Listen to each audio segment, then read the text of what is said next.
Good afternoon. Welcome to the Heritage Foundation and our Douglas and Sarah Allison Auditorium.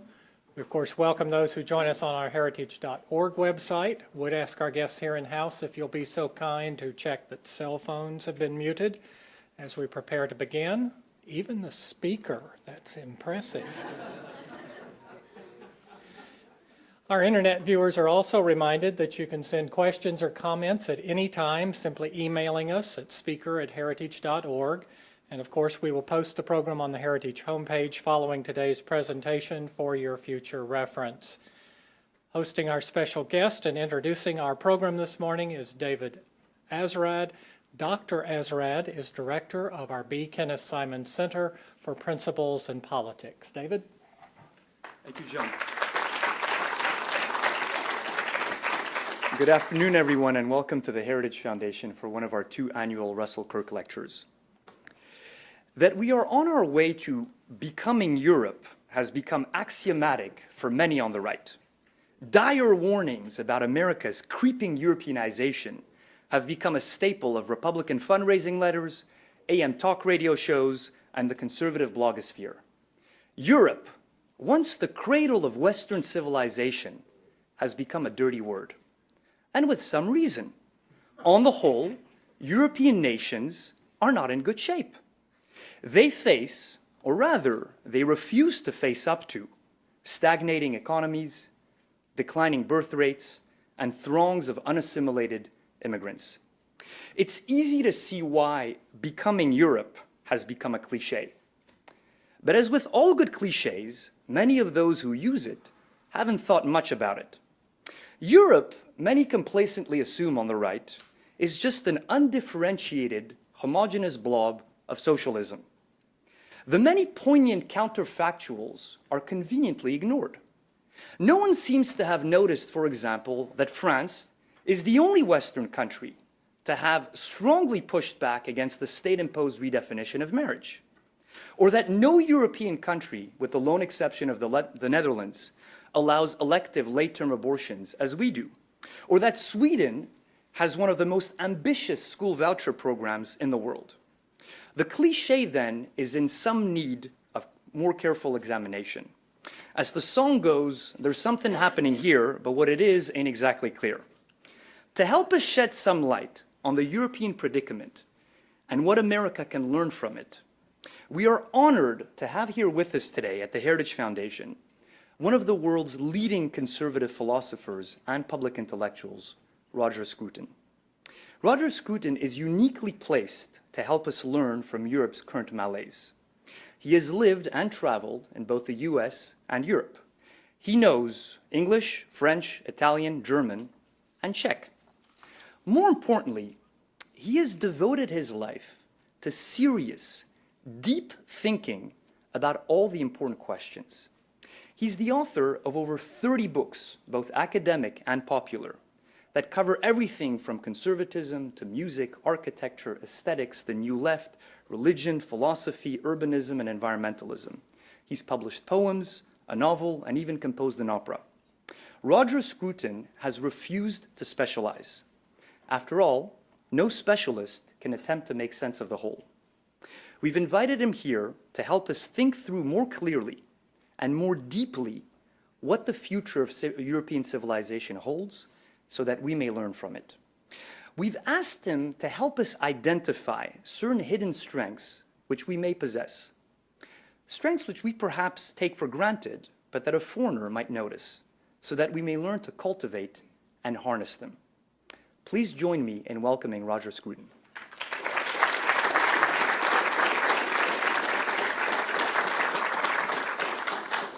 Thank you very much, Dr. Azrad, for that kind introduction, and thank you to the Heritage Foundation for inviting me.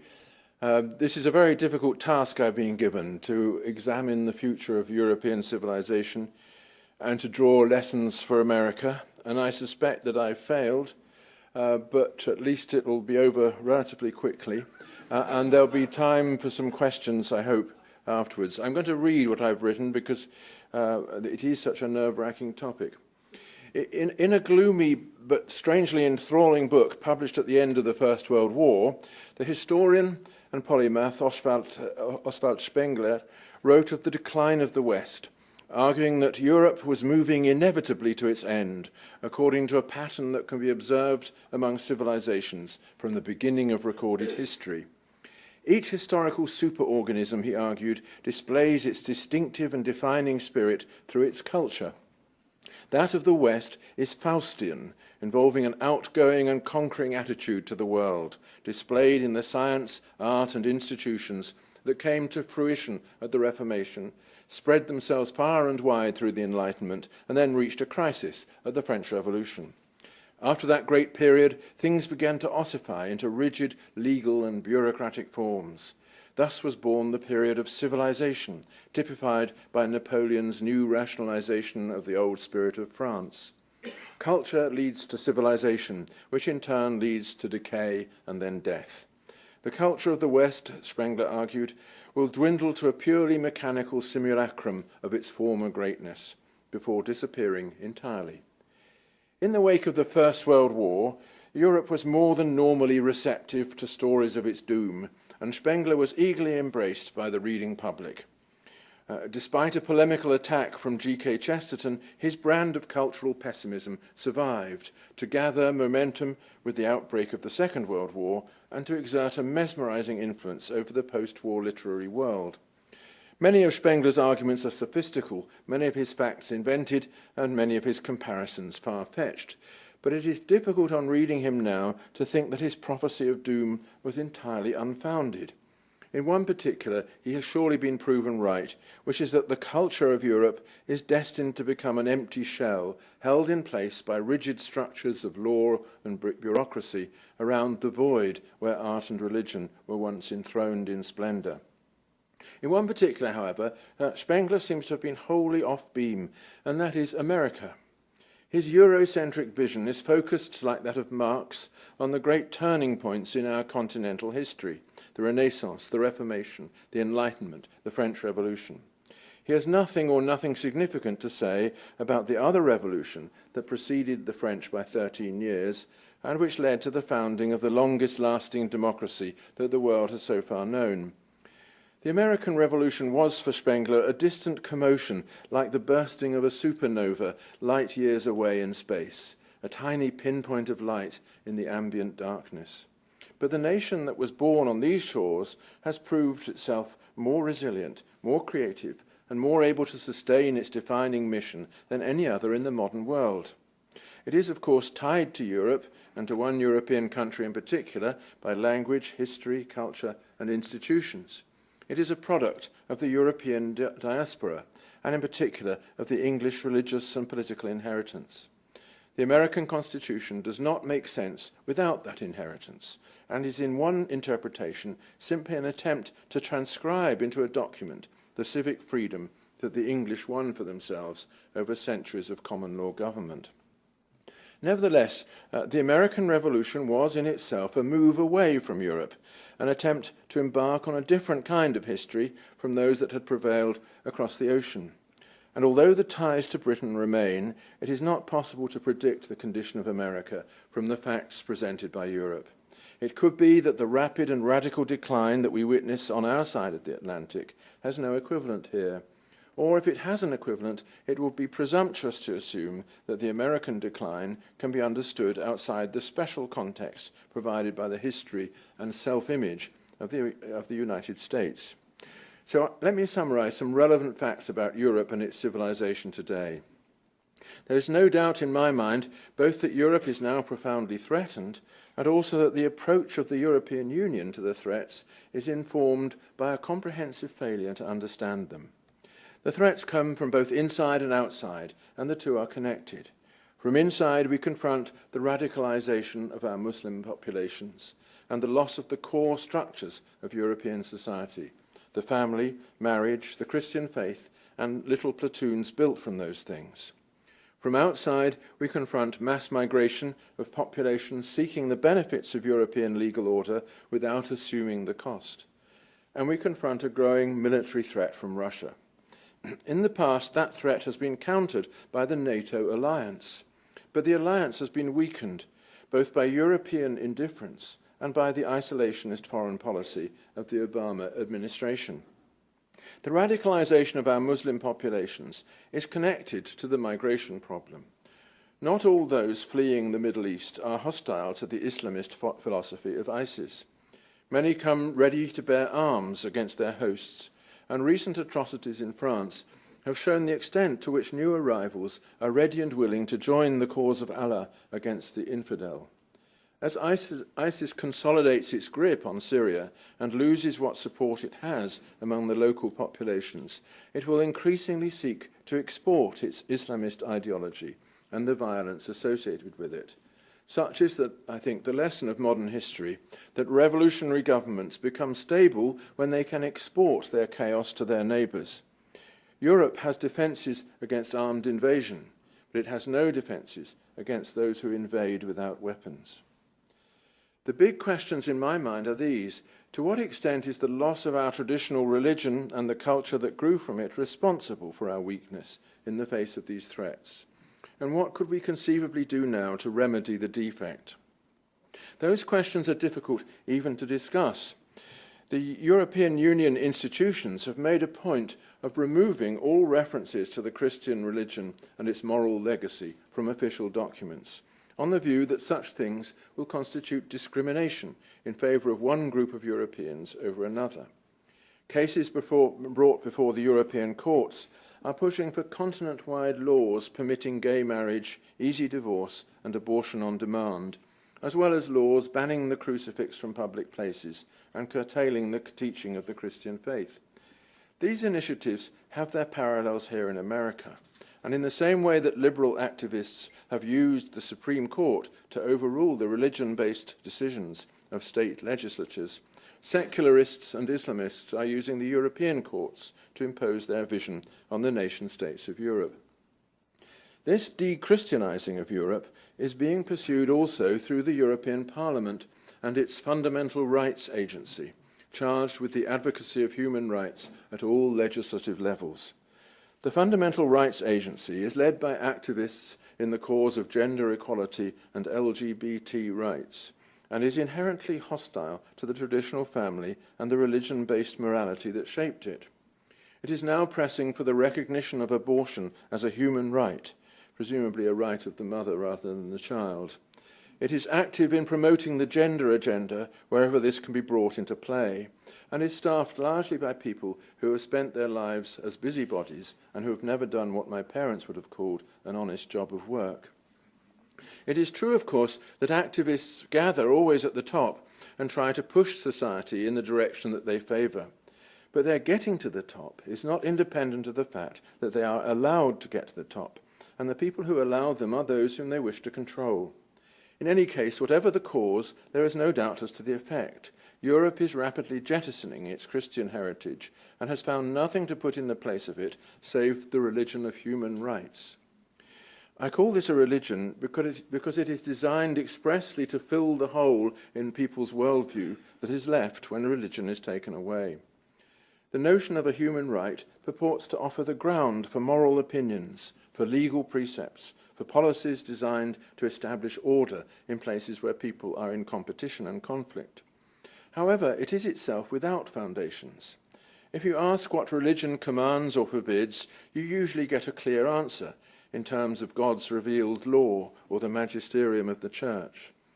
If you ask what rights are human or natural or fundamental, you get a different answer depending whom you ask, and nobody seems to agree with anyone else regarding the procedure for resolving conflicts. Consider the dispute over marriage. Is it a right or not? If so, what does it permit? Does it grant a right to marry a partner of the same sex?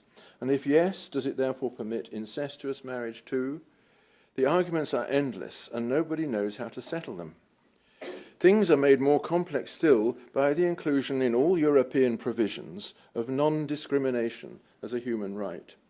When offering a benefit, a contract of employment, a place in a college, or a bed in a hospital, you are commanded not to discriminate on grounds of, and then follows a list derived from the victims of recent history, on grounds of race, ethnic group, religion, gender, sexual orientation, and whatever is next to be discovered. But all coherent societies are based on discrimination. A society is an in-group, however large and however hospitable to newcomers. Non-discrimination laws effectively tie the hands of the indigenous European communities, forbidding them from offering privileges to their existing members, while permitting every kind of discrimination among the incoming migrants. It is natural for an immigrant family to offer jobs to its own members, to discriminate on grounds of race, ethnic group, religion, and, without necessarily mentioning gender and orientation. Hence, European cities are increasingly places of tightly knit immigrant communities with fiercely defended territory, from which the fair-minded indigenous inhabitants are excluded, because they will not and cannot offer privileges to their kind. We are witnessing, in effect, the removal of the old religion that provided foundations to the moral and legal inheritance of Europe, and its replacement with a quasi-religion that is inherently foundationless. Nobody knows how to settle the question whether this or that privilege, freedom or claim is a human right. And the European Court of Human Rights is now overwhelmed with a backlog of cases in which just about every piece of legislation passed by national parliaments in recent times is at stake. This development has led, however, to a sudden burst of Christian nostalgia, not only among the older generation, but among young people too. There are evangelical movements in the cities which reach out to the young and attempt to include them in a purified Christian vision. This new evangelism is not opposed to the official rights culture, but carves out a private space within it, a space where, taking advantage of the permissions granted by the secular order, the old discipline can be adopted as a personal cross. This privatized Christianity can be found in surprising places. One of them is worth mentioning, since it concerns the art form that more than any other expresses the Faustian spirit of Europe, as Spengler discerned it, namely music. Following the example of Messiaen in France, a new generation of composers has emerged, eager to compose liturgical and spiritual music, usually quite difficult music that will be heard only in the concert hall, but nevertheless music with the old message, written in defiance of the secular culture. Notable in Britain is Sir James Macmillan, whose knighthood, recently bestowed, is a sign that this way of reviving Christian values does not offend the powers that be. Macmillan is a Catholic Scot. His predecessor as the voice of Christian music in Britain, Sir John Taverner, was a Greek Orthodox Englishman. And Macmillan's most important rival for the ear of Christians in Britain is John Rutter, who is an Anglican, wedded to the old, harmless, half-believing rites of our national church. I mention these people because they exemplify a phenomenon that can be encountered all across Europe, which is the search for the old God of the continent in the sacred buildings, liturgies, and music of our various churches, even and especially among people who don't set foot in a church on a Sunday for fear of being trapped into prayer. The marks of Christianity have therefore not been rubbed out from the high culture of Europe entirely. There are still poets, composers, painters, and sculptors who accept the old role of the artist as the one who praises God in the name of his fellow human beings and who represents their dignity before the throne of the Lord. Another interesting effect of the rights pandemic is the increasing turn of young Muslims to a fervent Salafist version of their faith. The rights idea leaves everything that is most important in the life of a Muslim without official endorsement. In everything to do with sex, marriage, and the family, in the operation of the law, in the division of the day and the hours of work and recreation, the Muslim heart is at odds with the new official Europe. Had Christianity retained its status as the foundation of domestic custom and public law, it would have been easier for a Muslim to accept the European order. Our way of life would have seemed like a form of obedience and a human adaptation to the will of God. But the foundationless idea of human rights leaves the Muslim no alternative but to dismiss the secular law entirely as an impertinent attempt by human beings to usurp a privilege which is God's alone, the privilege of guiding us to our salvation. We see in the young people eagerly travelling to Syria to join ISIS, in the growth of religious schools and unofficial Sharia courts, and in the wearing of the hijab and, where permitted, the niqab and the burqa, a defiant Islamic culture that refuses to belong to the European order and which defines itself increasingly against that order. One interesting side effect of this has been the trafficking of vulnerable girls from the infidel community, an effect that has been devastating in our English cities. I have touched on this matter in my recent novel, The Disappeared, in which I attempt to show some of the fault lines between the new Islamized underclass and the surrounding culture of nothingness. Another interesting side effect of Islamization has been the growth of anti-Semitism in Europe. It was inconceivable in my youth that anyone should voice an anti-Semitic sentiment, still more inconceivable that he should exhibit violence, contemptuous language, or any kind of assault towards others on account of their Jewishness. This has changed, and changed almost overnight. Of course, people say that it is all the result of the bad behavior of Israel. But what is now considered bad behavior is precisely what was cheered on and endorsed a decade ago.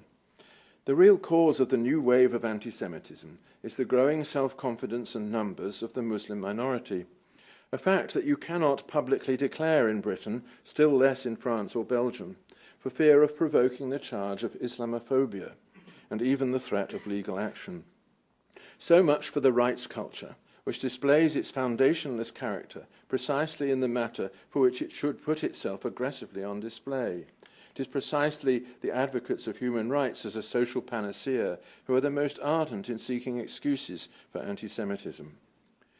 This brings me to the external threats to Europe, the one explicit and obvious, which is mass migration, the other implicit and insinuating, which is the growing military readiness of Russia. The migration problem has been exacerbated by three factors: the instability and violence in Africa and the Middle East, the welfare culture of European nations, and the effect of the EU's mobility provisions, which have made it impossible for member states either to control the movement of people or to affirm national loyalty as the sine qua non of residence. Looking back on it, we can see that when the original participants signed up to the Treaty of Rome in 1954, the idea of free movement of people would have had no perceivable consequences. The small number of adjacent member states who signed the treaty enjoyed the same prospects for employment, housing, welfare, and the rest.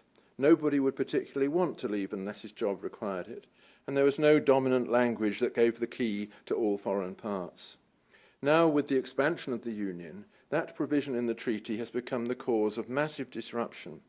The flight of the educated elite from Eastern Europe, the overwhelming of the welfare systems in Western Europe, and the crowding of millions of migrants into Britain and Ireland, the only European countries where the international language is spoken.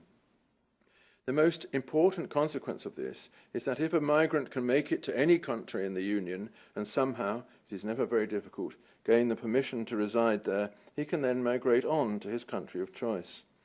The result for us in Britain is the breakdown of our welfare system, the destructive overloading of our infrastructure, the collapse of a precious planning system that had served to keep the country looking roughly as it had always done during the decades since the Second World War, and last but by no means least, the total destruction of our state schools, in which city teachers have to teach classes of children for whom English is at best a second language, and in which topics like national history, English literature, Christian scripture, Latin, and music appreciation have next to no meaning, even though they are or were the foundation of everything that England once was. That this problem has been exacerbated by the EU is an understatement. It was created by the EU and by the destructive attempt to govern a continent by a treaty, so bypassing the legislatures of all signatory states. A treaty can be amended only by a laborious process and only assuming the consent of all the original signatories. It cannot, by its nature, adapt to changes that occur with the rapidity of wars, natural disasters, and mass migrations. There is no way, in my view, that the EU could now adapt to the inflow of unwanted migrants, and it therefore responds by pretending that the migrants are really wanted, that inward migration is an economic benefit, and that no other factor needs to be considered. This is the message sent out to the world by the German political class, and the extraordinary fact is that it comes from a nation that once destroyed Europe in the name of its own search for Lebensraum. All of Europe is now waiting for the politicians to come up with a policy that will solve or at least ease this problem. But because the EU is construed as a business deal, though a merger rather than, as it was for Napoleon and Hitler, an acquisition, it cannot address the cause of the problem. People are migrating into Europe because conditions are intolerable in much of the Middle East, and because there is no cost but only gain for those engaged in people trafficking. Had the EU taken the form of a military alliance rather than a social and economic merger, it would perhaps have been able to respond to ISIS, to the breakdown of order in Libya, and to the situation in Iraq. For these are, for European civilization, military issues, to be solved in the end by force. But without American leadership, which vanished with the election of President Obama, Europe is unable to involve itself in policing those parts of the world that are exporting their chaos to Europe. The failure of Europe in this matter illustrates the application of the second law of dynamics. Entropy, that law says, is always increasing, but can be made to decrease within a closed system. The active policy of the EU, which has been to dissolve borders and renounce the use of force, has created an open system, without the resources to counter the entropy pouring in from outside. The same weakness is manifested in the confrontation with Russia. Putin has understood that the outer borders of Europe are porous, and that the withdrawal of American interest is now more or less inevitable, given the failure of the European leadership to understand the need for it. Having seized parts of Georgia, the Crimea, and eastern Ukraine without any real cost, other than sanctions that mean as little as such sanctions always do, Putin is beginning to probe NATO defence lines in the Baltic states and eastern Poland. The farcical peace treaty in the Ukraine, negotiated by Merkel and Hollande in Minsk, shows exactly how pointless in such circumstances is diplomacy when not backed by the threat of force. In every way, Putin is being presented with the image of Europe as a military pushover and responding accordingly. Of course, the Russian elite won't want to bomb London since they own it. And that too being a consequence of European Union laws which permit such things. However, it seems that the Russian army's strategic planning has shifted ominously from escalation to de-escalation as the central strand. So I learn from contacts in Polish intelligence. In other words, not invasion followed by the threat of a nuclear bomb, but a nuclear bomb followed by occupation. All in all, taking the external and the internal threats together, it is difficult to be cheerful about the future of European civilization. However, what I have said is not the end of the story by any means. There are signs that people in Eastern Europe, and in the Baltic states especially, are seriously concerned about Russian ambitions, and there are some of them who do not take this as just another reason to flee to London. There is a growing awareness in the European political class that if mass migration is not brought under control, Britain and perhaps other northern countries will withdraw from the Union, which will, in all probability, collapse in consequence. For there to be a successful turnaround in confronting these two external threats, however, there must also be a rebirth of national sentiment and local attachments. So far, the foundationless ideology of rights has wiped away the emotions that would be needed if people are to be resolute in defence of their shared assets. We see at every level the retreat from confrontation, the embarrassed refusal to affirm our patrimony or its legitimate claim for sacrifice. The only first-person plural that is officially allowed is that of Europe itself, though it is a we that few people now understand, and which has in any case been bowdlerised by the political elite. But we also see here and there the signs of social and cultural renewal. During the 19th century, many Europeans thought they could compensate for the decline of the Christian faith by attaching themselves to ideologies: socialism, nationalism, communism, Marxism.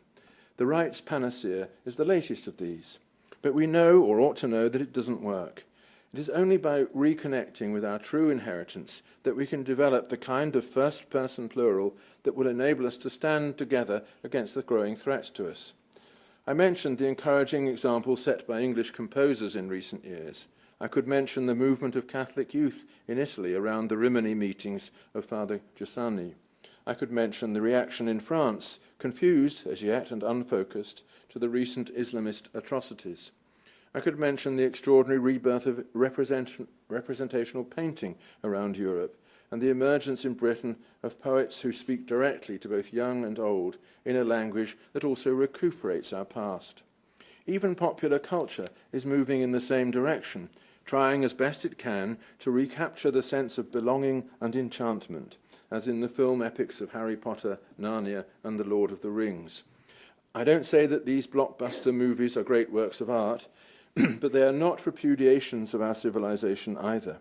In fact, they are affirmations which convey confused but real guidance to young people concerning the values that made them what they are. And there are lessons in this for America. The threats confronting Europe confront America too.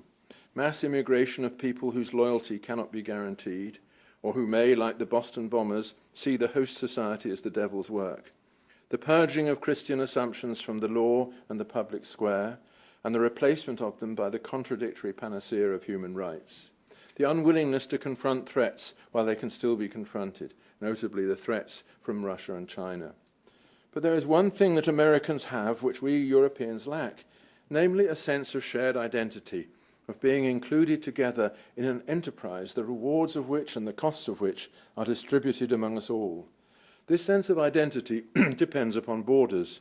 It depends upon a law defined by territory and human procedures rather than by God. And it depends on the idea of the nation. Looking at Europe and at what follows when the political class loses all sight of that idea, Americans should recognize how lucky they are and how they must at all costs hold on to the belief in themselves as one nation. And if they add to that phrase the two words under God, they will be on the way to protecting the principal thing that we Europeans have lost. It is not difficult for Americans to learn that lesson. In every crisis, they stand together as a nation, and the tradition of charitable giving is as strong here as it ever was. It is well known that Americans give more per capita to charitable causes than the people of any other country. And even if you complain that 2% of GDP is not much, it compares interestingly with the 0.2% in France and the less than 0.1% in Germany. Of course, in France and Germany, the state looks after those in need, but that is exactly the European problem, namely that the state has grown to replace the bonds of civil society and little by little to extinguish them. And this goes hand in hand with a decline in national feeling. Indeed, in the case of Germany, with a repudiation of national feeling among the political elite, which treads the world with exquisite softness for fear of the Nazi shadow that creeps along behind. Learning to value your nation as a symbol of your togetherness in a shared land is, in my view, the way forward for all who would live as citizens. It is what has disappeared from the Middle East and what is now under threat in Europe, but it is not under threat here, and long may that continue. And this brings me in conclusion to a point in which Europe has the edge on America, which is the innate respect of Europeans for their aesthetic inheritance. Our landscapes and townscapes are dear to us and have been protected through all the destruction wrought by 2 world wars to survive as symbols of our long-standing settlement. America is a new country whose planning laws arose from the need to build quickly and, when the opportunity arose, to move on. As a result, the country is now encumbered with vast urban wastelands like Detroit. Very few American cities have a center where anyone wants to reside. Washington is one of the few exceptions. And all of them have begun to spread like a fungus over the landscape, forcing people to depend on fossil fuels and hours behind the wheel for the basic needs of life. There is a kind of loneliness that advances with the suburbs as closely knit communities are replaced with people too comfortable in their boxes to have much need of neighbours. This was not always so. Americans in the 19th and the early 20th centuries wanted their cities to emulate those of Europe. Architecture was properly taught according to the Beaux-Arts tradition in the American schools, and city fathers were keen to lay out streets, parks, and city centres as public domains in which all residents have an interest. Look at the photographs of New York at the beginning of the 20th century, or the Chicago of Louis Sullivan, and you will see beautiful townscapes and facades, public spaces, and genial details that match in every way the great achievement of Europe. Of course, American architects are as greedy as their European counterparts and have no qualms in destroying environments if there is money to be made in doing so. But the result is not appreciated by the people, as is shown by the fact that while no educated American goes to Detroit, Tampa, or Houston for a holiday, almost all want to visit Florence, Paris, or Rome. So here is one particular in which America can learn from Europe, and indeed, with the new urbanism movement, is beginning to learn. But it will require strength of will to resist the corporate interests and the ideological fantasies of the schools of architecture.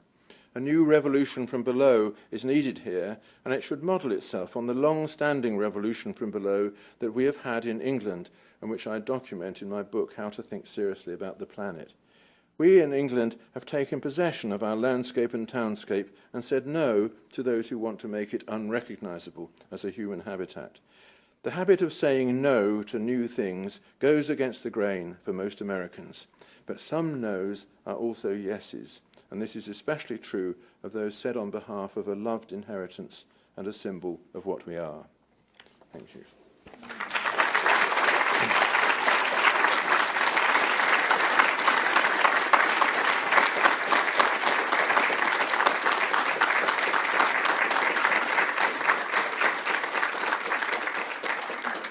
Now, apparently I'm to field the questions myself, so I'm going to try and do that, if there are any.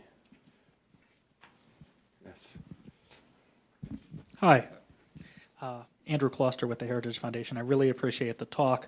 I share, in many respects, and I'm sure many of us here share the nostalgia you mentioned and the aesthetic, the European aesthetic, and culture and values. But I guess my question is, here in the United States, some of your remarks might not be well received because there are those who don't share that aesthetic. And my question is, how do you explain to someone who comes from what we might call the libertarian right, who would say, we don't need land use or planning, we don't need border controls because, you know, America's about all men are created equal, let it all in and things will work out. So what do you say to someone like that?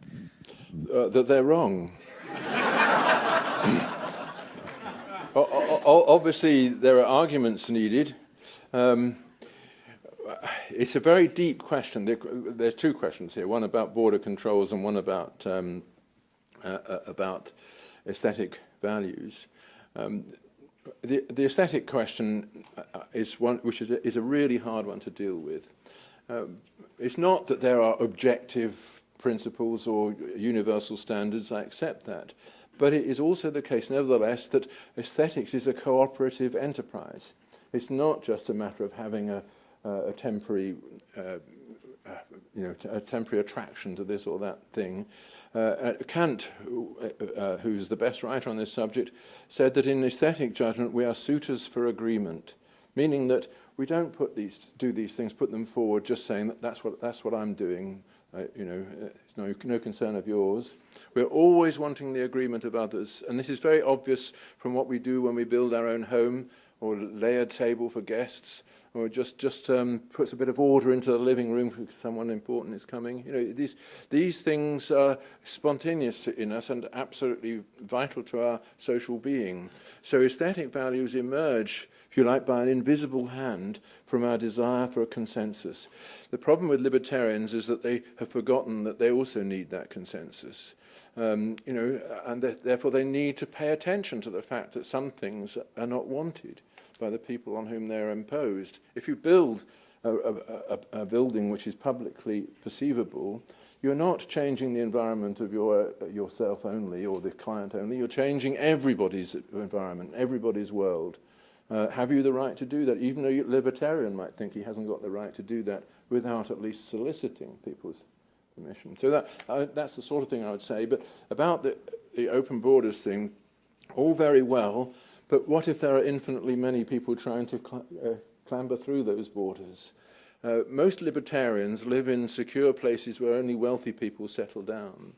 If, however, there was a constant flow of impoverished, needy, and belligerent migrants across the road in front of their house, they would very rapidly become non-libertarians.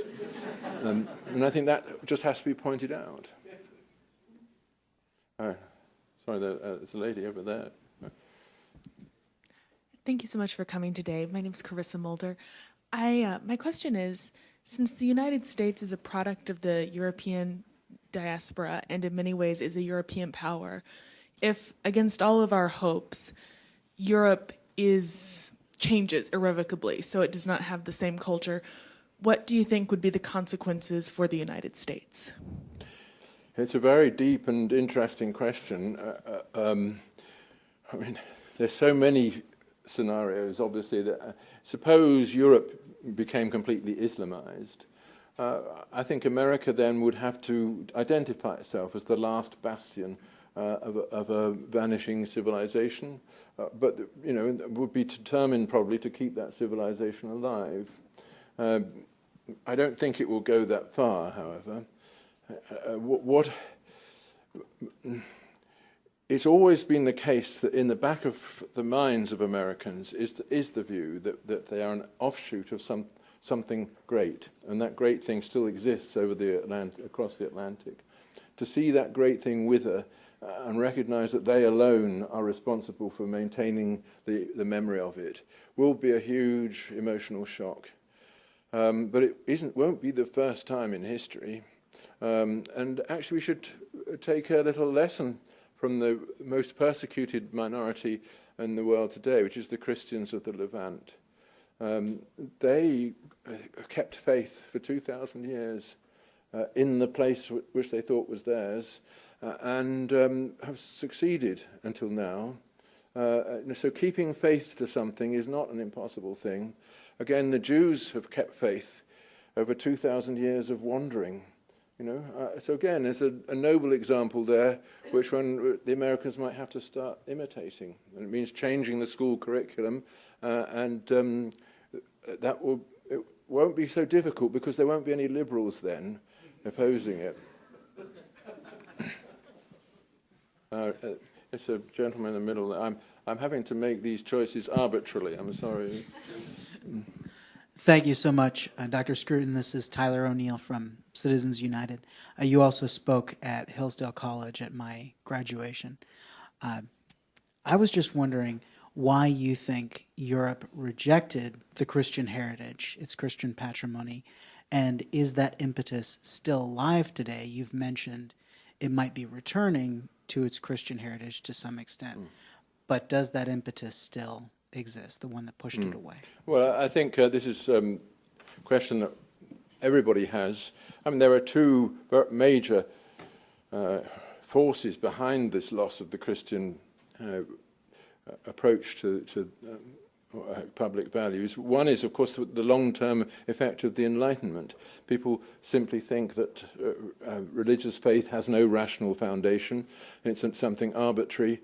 And therefore we have to try and dispense with it. And the whole human rights panacea it arises in this way because it represents itself as something with a rational foundation that makes no reference to God.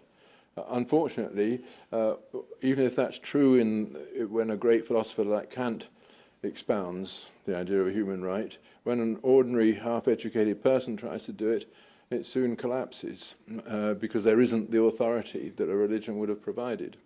That's one thing, this purely intellectual thing. And the other thing is something we see everywhere in the modern world, including here in America, which is the sheer abundance of temptations all around us.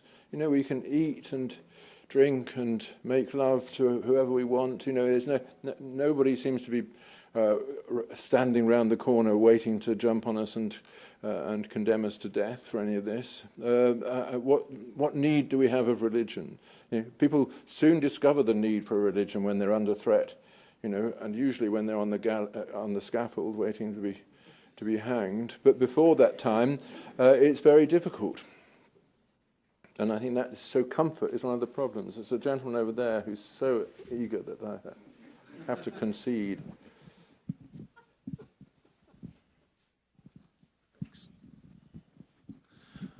Thank you, sir, for sharing your wisdom today and your courage every day, writing about these ideas. My question is about Islam. Do you believe that it's reformable? If so, how? And do you believe a condition precedent to that reform is a massive violent event? Well, this is a very troubling question. It's very easy to argue that Islam is not capable of reform because, after all, the Quran says that. It says that this is the final pronouncement on all the matters to which are addressed, and that's it. However, if you look back over the centuries to the great period of Islamic civilization in the 8th, 9th, 10th, and 11th centuries, it was reforming all the time. The jurists extracted new legal provisions through their practice of ijtihad, the practice of making efforts to find a human solution and reconcile things with the Quran, and they play down the bits of the Quran that they didn't want to draw attention to. And you get in Persia, in particular among the Shiites, the whole tradition of the Sufi poets, of whom it is hard to say whether they're Christian or Muslim sometimes. And the sort of syncretic versions of Islam emerged. So I think that in the past it has shown an ability to reform itself, but it had that ability because it was connected with an intellectual milieu and a culture. The real problem with Islam today, as I see it, is that that culture has been lost. All we have is a completely deculturated community clinging to one thing only, the Holy Book, which was written or invented or whatever to deal with problems that have long since disappeared from the world. What one has to do is bring back Muslims into the world of intellectual inquiry. Ask them to justify this and that. Ask them to justify this and that from the Quran. Do a bit of scholarship on the Quran. And they resist, of course, and their first response is to shoot you. But after a while, shooting becomes boring, and listening might come in the place of it. So I think we have to cling to our tradition of freedom of speech and address the questions that worry Muslims in an honest and intellectual way. This gentleman at the front.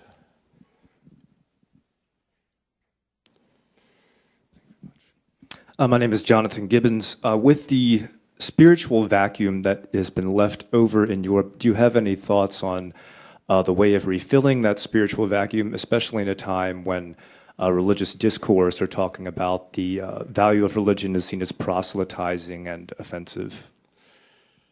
It is very difficult. If that's all that remains to us, the idea that proselytizing is offensive, then of course there is no way to fill the vacuum except with Islam. And the Muslims have a huge advantage over Christians in that they punish apostasy with death. So they don't have any problem about people converting away from the religion. As soon as they've converted, they've gone. Whereas we Christians do have this problem that we're allowed to convert, and we're allowed to convert to nothingness, which is essentially what we're doing. But you should never lose hope or faith that people can turn back, because you can't live in a vacuum. You can't live without any source of spiritual consolation, and people will look for it. And it's hard to know what form it will take. And in particular, will it occur within the established churches or not? And I have no answer to this. I'm not the Pope, which is a pity, because I would be much more sound than him. But my only problem is I don't believe, or at least I don't believe what he believes. But, yes, we might as well hand it over to you. My name is Richard Hyde. I'm Joe Doak's private citizen. You made a reference to representational art as one of the hopeful signs. You mentioned some painters. Can you refer to some sculptors? My particular interest is public art and statues and this sort of thing. And once you've done Henry Moore, sort of like if you've done Jackson Pollock once, it's hard to build them on. Yeah. How do you do more Henry Moores and more Jackson Pollocks? Are there any hopeful signs in the world of sculpture and public art? There are hopeful signs. My friend Sandy Stoddart, who's the Queen's sculptor in Scotland, has scattered great statues of across the city of Edinburgh, including David Hume and Adam Smith, and other people offensive to left-wing opinion. On the whole, it's been very well regarded. And he's even done the statue of Witherspoon at Princeton. He's a particular kind of figurative sculptor, but there are others working in that milieu all the time, and it's growing here. There are studio practices all over America, which I think people can find easily from the web, both in painting and drawing and sculpture. So Juliet Aristide is, for instance, in Seattle. Just look her up on the web and you'll feel a great surge of hope. As gentlemen, oh no, yes. I think I'm going to allow 2 more questions, I think. Yeah. Yes. I haven't, sorry, there's one there. Yeah. Milton Grenfell. Clearly, the people become the stories they tell about themselves. What do we do with our bankrupt educocracy that's so anti-American, anti-Western, anti-Christian? What can be done about it? The only thing that can be done about it is to encourage people like me who are giving the alternative message. And I'm pretty cheap. A few $1,000s a time will secure my services. And I don't know what else to do, but eventually I'm sure people will be influenced and come round to this view, to the sort of views that I'm putting across. I don't know what else one can do, it's true. Except one can hope, of course, that some serious catastrophe will occur, which will force people to address the question of their identity and to repossess their inheritance, because then they'll realize it's all they've got. There's a gentleman over here, I think, should be the last one. Oh, thank you.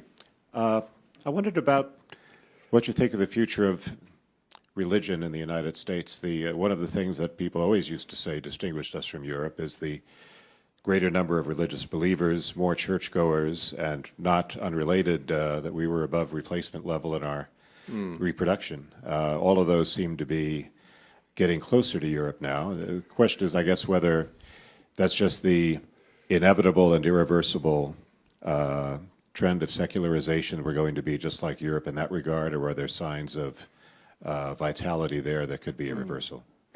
Well, I think there are signs of vitality, certainly. The existence of this audience is a sign of vitality.